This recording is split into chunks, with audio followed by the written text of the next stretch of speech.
Okay, group, we are back in the studio.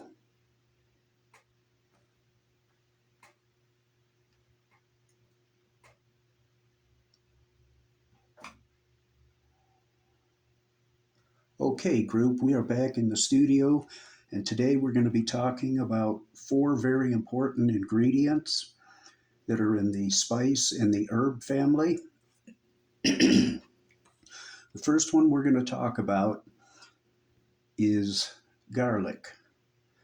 Now, when you get around to these four ingredients, try to get a serving of each daily, and you do want to consume them as a food, or there is supplements for all of them. I'm not sure if there's a supplement for ginger. That's the one we'll be talking about also. Garlic was discovered in the 1500s. That's quite a long time ago. Right from the beginning, it was considered a medicinal plant.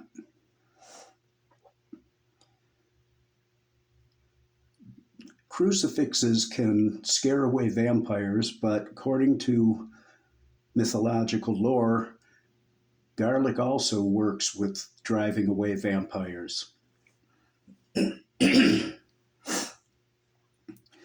Garlic fights heart disease by reducing inflammation and platelet aggregation. It protects against cancer. You've got to find a way to get garlic in. I'll explain how I do it and what I attempted at one point. Garlic has many phytochemicals, including allicin, methan, and S-allicystine. And as I warned you, I may not be able to pronounce all the terminology we come up against, and you'll see that when we talk about ginger. Got a real challenge coming up on that one. Garlic can either be grown in a farm environment or it does grow in the wild if you know how to recognize it. It is high in manganese as well as a good source of vitamins B6 and C. Now, this is a brutal part. A serving size is considered 4 cloves of garlic. That seems like an awful lot to me. As I'll explain in just a little bit, the most I ever was able to try was 2 cloves. What gives garlic its taste and smell is a high sulfurous compound within it. If you like garlic, please indulge in it as much as you can. If you don't like garlic, I'll talk about that next. You can consume garlic as a food. You can dice it up or grind it or whatever it is. But it is also available as a supplement, usually in a gel cap form. Okay, my garlic experiment. I make something I call a power drink, which is a mixture of frozen organic raw broccoli, my triple berry mix, which is blueberry, blackberries, and raspberries, a scoop of chocolate protein powder, a serving of my 8 mushroom mix powder, cacao powder,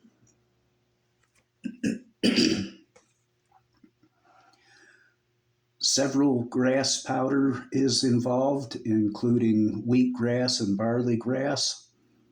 And I also include ground flax seeds mixed with ground pumpkin seeds. So this gets pretty involved to do these special drinks. And when I decided to begin implementing garlic as a part of them, I added a clove into this one day. And hit the high-speed blender, and it created pretty much the same drink as always, except it had a very clear and strong garlic smell. It was difficult because it also had a garlic taste. Usually, these drinks have somewhat of a chocolatey taste to them.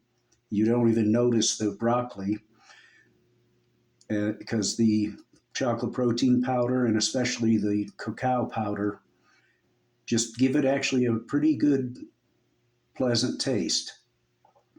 Garlic abruptly changed that, but I was determined to keep experimenting. So the next morning, when I made my power drink, I put in 2 cloves of garlic. Now, they said a serving is 4 cloves of garlic. I cannot imagine what that would be like. Here's what happened when I mixed up the one with 2 cloves. The smell was unbelievably overpowering. And it was second only to the unbelievable taste. Everything was garlic. It was like that was the only ingredient. When I drank it the second time around, I would have to take a deep breath, chug as much of it as I could, exhale quickly, and rinse out my mouth with a little bit of water. After doing the 2 cloves and finishing the drink, because these things are about, I don't know, 15, 16 ounces, what I experienced was I literally became garlic. It was in every cell of my body. It was on my breath.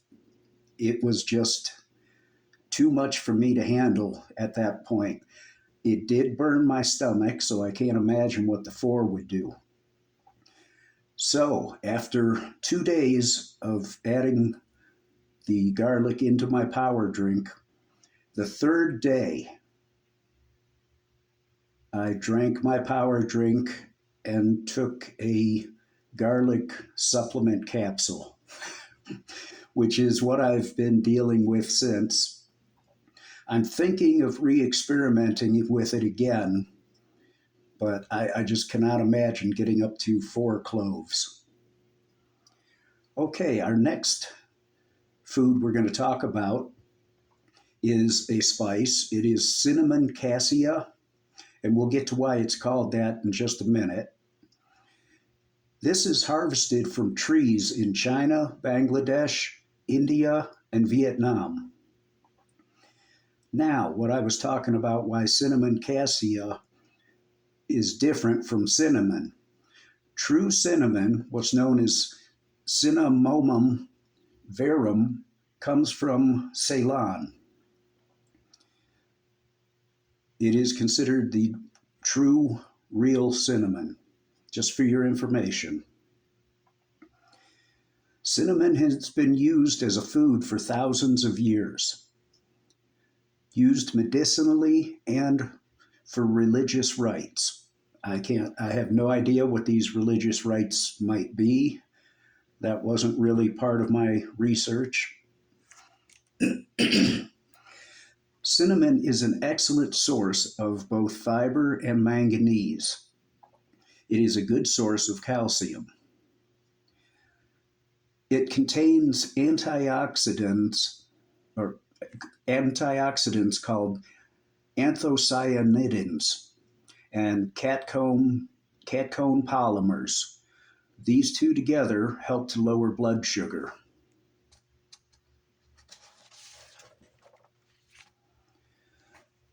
In a research study, it was discovered that if you supplement for 90 days, cinnamon can lower the HbA1c. Good news for diabetics. 3 grams of cinnamon a day can help improve glycemic status in type 2 diabetics. So cinnamon's helping with the glycemic index, and it's also helping with the HbA1c. So if you are type 2 diabetic or pre-diabetic, it would be a good idea to get some cinnamon in your diet. Actually, all four of these you should really try to get every day. It is available in capsules also if you just don't like the taste of cinnamon. Next, we move on to ginger or ginger root. Ginger has long been used in culinary and medicinal practice. It dates back to the 5th century BCE, so it has been around a very long time. Medical uses that ginger has been used for is indigestion, upset stomach, diarrhea, nausea, arthritis, colic, heart conditions, various heart conditions, the common cold, flu-like symptoms, and even headaches. Pretty versatile and medicinal little root. It has compounds that act as antioxidants and anti-inflammatories, including shogalls, gingerols, and here comes the trick word, 6-dehydroginger dione, DGE, if you want to look it up and find a audio dictionary somewhere. Rutgers University reported that the compounds in ginger are effective at inhibiting lung and pancreatic cancer cells. That was verified in a study. Lastly is a true super spice superfood, turmeric. This is one you absolutely want to get in every day. It is used in medicinal, religious, culinary applications for over 4,000 years. So this has some serious history to it in its effectiveness.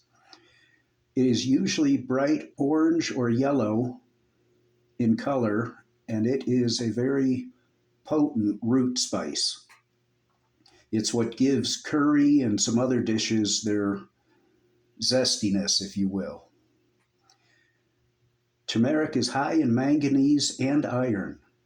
It is a good source of vitamin B6, fiber, and potassium.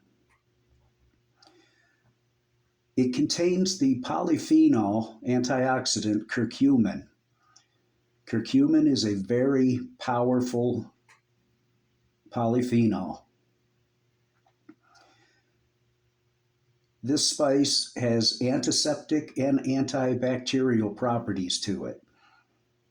That's where it comes into the medicine use. It has been known to help with digestive disorders, upset stomachs, things like that. It may be helpful in inhibiting pancreatic and breast cancer. Making claims like that for any type of food can be very risky, so it often doesn't happen because the Food and Drug Administration usually won't allow it or will put some sort of severe restrictions on it. Turmeric has a similar food out there known as saffron, but turmeric is much more affordable. Apparently, saffron costs a fair buck more or two. I have never used saffron myself. Once again, turmeric is available oftentimes, certainly in health food stores, but sometimes even the grocery store's produce section. I use both the capsules and the actual root. So I'm pretty well covered for turmeric. Now, I've got another drink I make in the high-speed blender, of which I put both turmeric and ginger root as an ingredient. I throw in a chunk of each of those raw spice roots along with raw organic cauliflower, organic carrots, organic beetroot, a half a cup of pomegranate arils, a tablespoon of chia seeds, a small handful of walnuts. Throw it in the high-speed blender and kick it into gear. Now, I just recently started adding the turmeric and ginger root, and it does change the flavor considerably. I'm not sure which one is more dominant, but I believe it's the ginger taste.